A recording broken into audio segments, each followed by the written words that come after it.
London Market Forums, bringing insurance professionals together.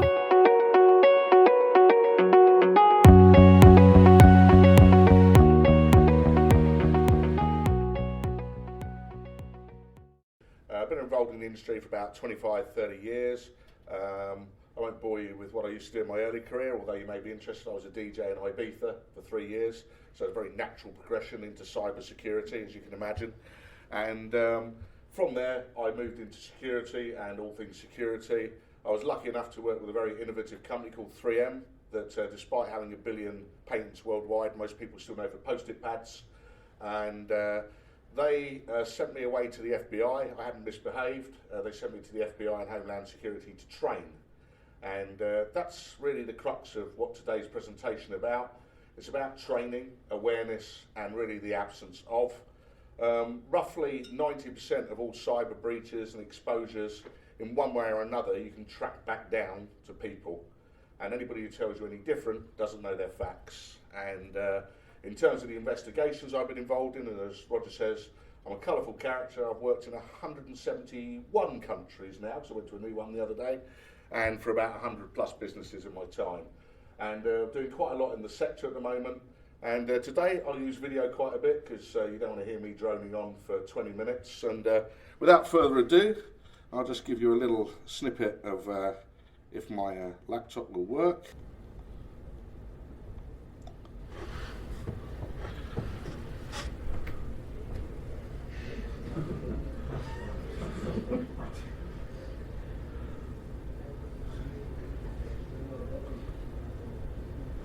He works at White Hart Lane, and the reality is that, again, this is very much perspective of what I see.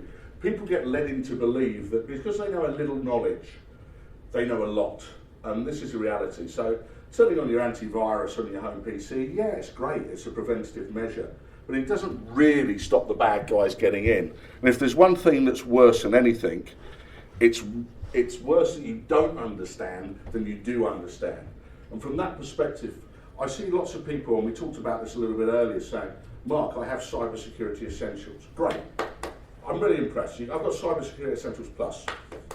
They're all good things. They're things that I'm not going to sit here and diss, but the reality is they create a false dawn, and they create a false impression with a lot of people. But as a result of that, they're okay, they're fine. They're frameworks like every other framework, like ISO 27001, like NIST and whatever. They are there and they're designed to be a framework for you to follow. Just because you have them doesn't mean that you're entirely oblivious to cyber risk and that threat landscape. Now I'm going to hit this and it'll show up a few facts as I'm speaking, but some of these facts are absolutely incredible. And for you as underwriters and insurers, you'll probably find them even more incredible. So you look at there, the drug trade now, people aren't interested. They still do it, but why would I bother to put myself at risk? Why am I going to do covert missions at night under attack from US government and whoever else when I'm actually trying to facilitate gaining money from you? And I can do it as a faceless crime. I can just sit at home, I can sit in my bedroom like most hackers do and do that. I think as an industry, cybercrime now employs more people than any other industry in the world. I think I'm right in stating that as a fact. So if you think this is going away, or you think this isn't an emerging threat, or you generally think as insurers that it's not going to impact me or it's not going to impact the people we're supporting and the people we're underwriting for, the reality is you're very, very wrong. The crime is there, it's getting worse by the day, and Roger knows I present on these things all of the time. I change this presentation virtually every week to try and reflect a new risk or a new vulnerability or a new breach that I've seen.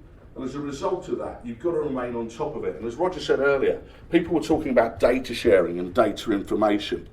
And the reality is that that is not particularly prevalent in this industry or any other industry. Financial services has always been very protective of its data, of its client data. And for very good reason. I don't dispute it. I understand why they do it. It's commercial. They want to keep that information. They don't want their clients to find it out. But in terms of trying to quantify what that risk is, understand it, qualify it, it's very difficult, and I get that for underwriters, I get that for insurers. They don't really know if they're going to run into a zero-day event. Someone mentioned WannaCry earlier, the ransomware. And you know, whether or not if insurers had insured against that, what would the impact of that have been on the industry? Well, as it was, most of them didn't. I know a few insurers who do insure against it and who paid out against it. But the reality is, it's really hard to quantify and qualify risk. And I'll give the slides out anyway, as Roger knows. I don't keep anything, I share it, and if you want any information additional to this from me, you're more than happy to have it. But what I see in organisations is there's a lack of ownership, and therefore the risks aren't addressed in full. Policies are driven by IT, they're not driven by the business. The business has no real idea of its risk appetite. It thinks it does. My PhD, reversing back a little bit to when I was a lot younger and a lot lighter, was in risk management. And I jokingly said in my opening paragraph, the biggest problem with risk is there's over 200 frameworks available to calculate risk, so they can't all be right, which means a number of them are also wrong. And what I see in organisations is they sort of have a mishmash of risk and frameworks, but they don't really understand and they don't have the data available to them to inform those frameworks. So I'm not saying they're not tried, trusted and proven and they work to an extent, but do they work to the full extent? And as it says there, metrics and key risk indicators for cyber are inadequately defined. I've always get a lot of pushback on this, but I'm a hacker and I'm a pen tester, so I think I'm speaking from an informed perspective. I've never found an organisation I can't get into. I've never found an organisation that I can't compromise. Now, it might take me a little bit of time. Sometimes that's an hour, sometimes that's 2 hours. I'm only boasting, but sometimes it's a matter of days if they're really good. But if you've got the time and the inclination, you can get in anywhere. And that clearly shows. You see data breaches occurring on a daily basis, ransomware occurring on a daily basis. If you don't think people have got the time and the inclination to get in, you're very sadly mistaken. And again, people look at events, they don't look at real life data, and they don't really test properly. I mean, I was speaking to a gentleman earlier, I'm not sure if he's still here, but we was talking about penetration testing. I said, I'm going to get myself into a lot of trouble because I own a penetration testing business, largely a waste of time. What you need is a red team. You need someone to come and attack you. You need someone to actually do and try and expose those vectors that I try and expose on a day-to-day basis. I'm sure you'd be far better off with me sitting down and saying, what are the 5 biggest risks to your organisation? I'm going to come and exploit them and tell you how to avoid them. Pen testing doesn't do that, but red teaming does. So if anything, please don't buy pen testing from us, buy red teaming. That's the thing you need. And if you're getting pen testing, I'm not going to completely diss it, but have a slight rethink around how much money you're spending and what you're trying to achieve from it. And now, because it would be very wrong, a musical interlude.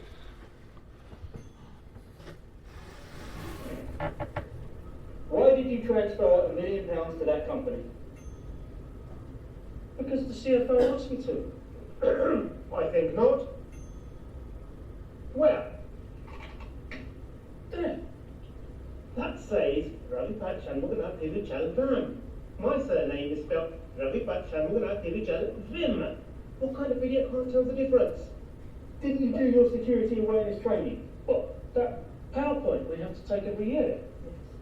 But I only went for the free food.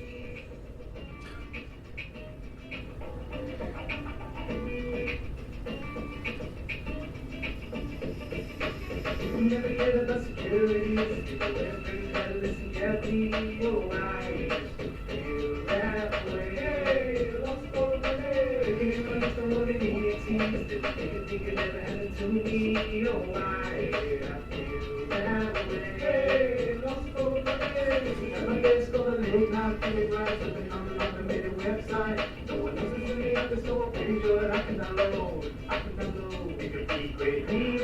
That I have with you, a free page, free movies, and free news. But every time I think, how it's always been cold. I didn't realize that I'd opened up the back door. He was real slow, he must have been left on my address. But the CEO called me on my cell phone. I said I didn't know why it's not the phones when he clicked on the memo.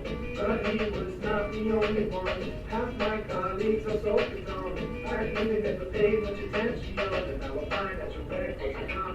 If you never hear about security, the way it's pretty better, listen carefully. Oh, I feel that way. Lost all of my day. If you didn't understand what it is, didn't think it ever happened to me. Oh, I feel that way. Lost all of my day.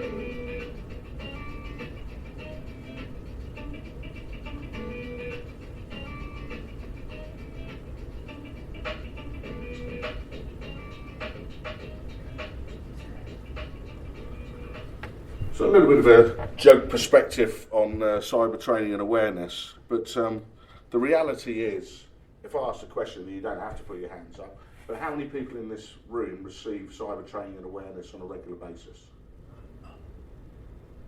So, yeah, 4 or 5 people. Is that cybersecurity training measured?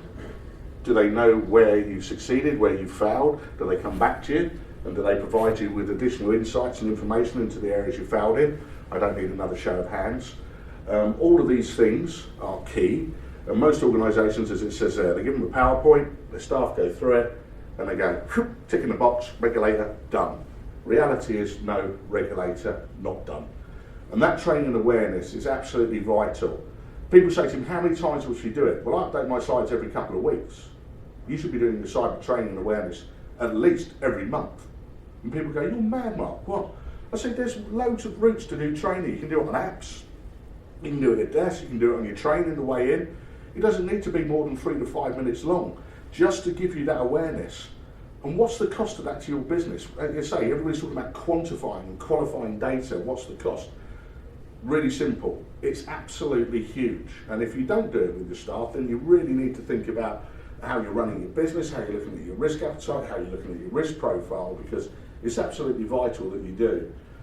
Emerging threats, I'll touch on some of these. Terrorism, absolutely. I've got a little video for you as a piece to resistance at the end that'll scare the life out of you, but it's just designed to prove a point. Organised crime, as I said, it's now the most prevalent industry in the world, is cybercrime, so it employs more people than anybody. Maritime, last time I was here, I showed a hack on ships.